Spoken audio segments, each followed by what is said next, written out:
Bonjour et bienvenue dans Vue d'Europe. Nous sommes aujourd'hui au Parlement européen à Strasbourg où les députés siègent en session plénière. Et le sujet principal de cette session est bien sûr l'élection du vice-président du Parlement européen.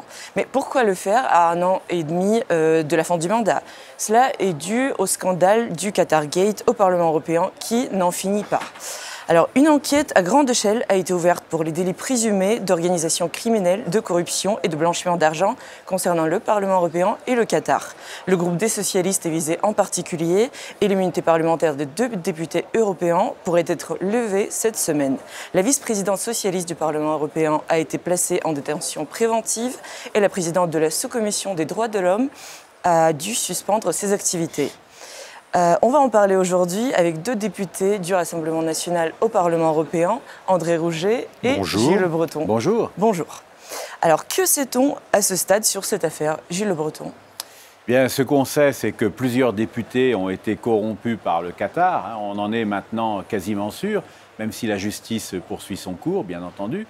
Et donc, on est en train d'envisager des mesures dans l'urgence pour éviter que ça ne se reproduise. Donc, la présidente du Parlement européen, Mme Metsola, a proposé un certain nombre de mesures, comme par exemple la création d'une nouvelle autorité d'éthique qui essaierait de prévenir ces cas de corruption. Et puis également comme une interdiction pour les anciens députés de pantoufler, c'est-à-dire de se transformer du jour au lendemain en lobbyistes. Mais ce sont des remèdes, bien sûr, homéopathiques. C'est pas ça qui résoudra, je pense, le problème. Moi, je fais davantage confiance à la justice belge.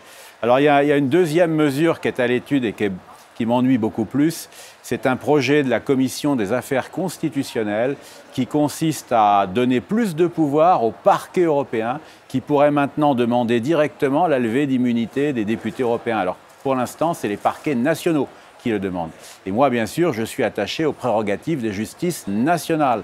Donc je ne veux pas qu'on donne ce nouveau pouvoir au parquet européen, d'autant plus qu'il n'est pas exempt de tout soupçon, parce que les rumeurs sur une corruption par le Qatar circulaient au Parlement, j'en atteste, depuis des années. Or, le parquet européen, qu'a-t-il fait depuis plusieurs années maintenant qu'il est en place? Eh bien, sa priorité, ça a été de perquisitionner chez Edwige Diaz et Jacques Colombier, notre ancien député européen. Tout ça pour trouver, bien sûr, rien du tout. Donc, sur la base d'une discrimination politique honteuse. Donc, moi, je n'accorde aucune confiance au parquet européen. C'est la justice belge qui a dévoilé le scandale. Ce n'est pas le parquet européen qui regardait ailleurs. Alors justement, hier, à l'ouverture de séance, votre groupe politique a demandé l'ouverture d'une commission d'enquête immédiate sur la responsabilité politique du Qatargate, mais les autres groupes ont voté contre. Pourquoi? Est-ce qu'ils cherchent à cacher quelque chose? Alors, André va peut-être répondre.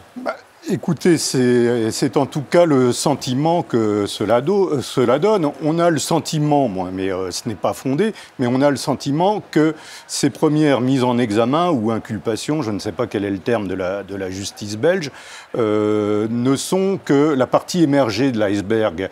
Alors, y a-t-il d'autres parlementaires qui sont concernés par ce scandale de corruption par le Qatar et également le Maroc, semble-t-il?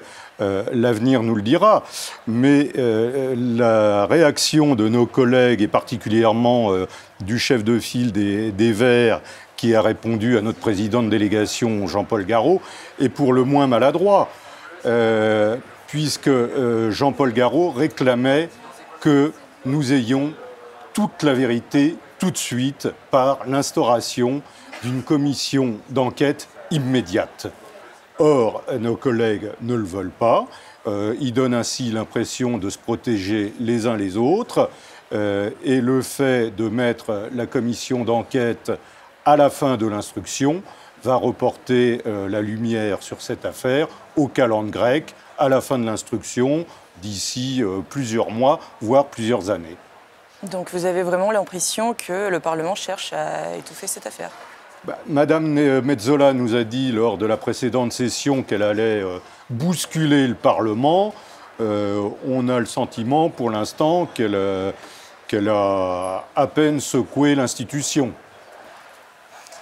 Alors revenons à l'élection du vice-président du Parlement. Le socialiste Raphaël Glucksmann était candidat à la vice-présidence, mais on apprend qu'il a retiré sa candidature. Alors pourquoi est-ce qu'il a fait ça et est-ce que c'était vraiment légitime que ce soit lui le candidat, puisqu'il préside la commission spéciale sur la non-ingérence étrangère dans les processus démocratiques de l'Union européenne, et il n'a rien vu venir alors que l'affaire du Qatargate concerne directement son groupe politique.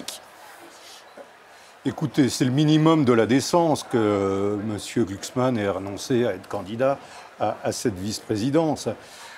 Je rappelle que M. Glucksmann, qui a dans le passé vendu ses services de mercenaire politique à une puissance étrangère, est aujourd'hui paradoxalement président de la commission sur les ingérences étrangères. Il est coutumier d'attaques mensongères concernant le Rassemblement national, mais là, comme vous venez de le souligner, s'agissant de ses propres amis de son groupe qui ont été corrompus par le Qatar, il n'a rien vu venir.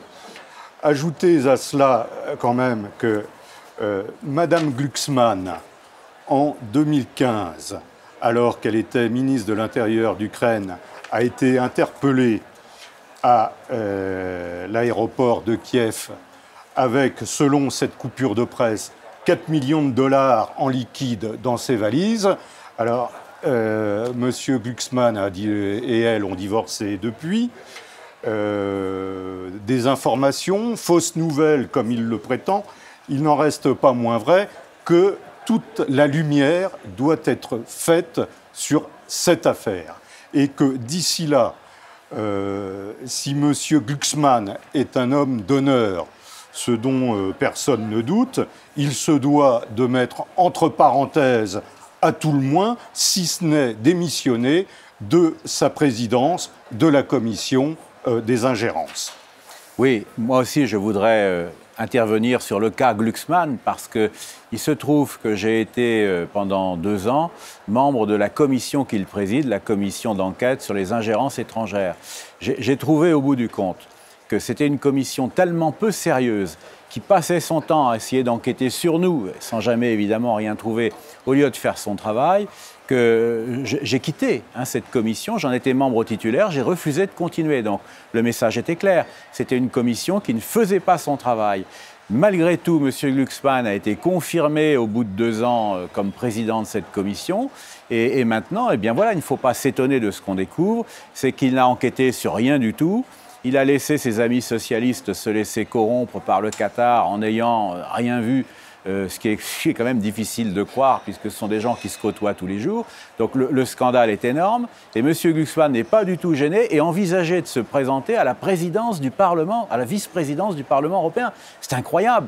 Alors je pense que ses amis ont dû lui dire non, là quand même, c'est un peu trop gros, il vaudrait mieux pas. Donc il a fait marche arrière, mais ça ne suffit pas. Il faut maintenant que M. Glucksmann démissionne de la présidence de cette commission d'enquête qui a échoué sur toute la ligne.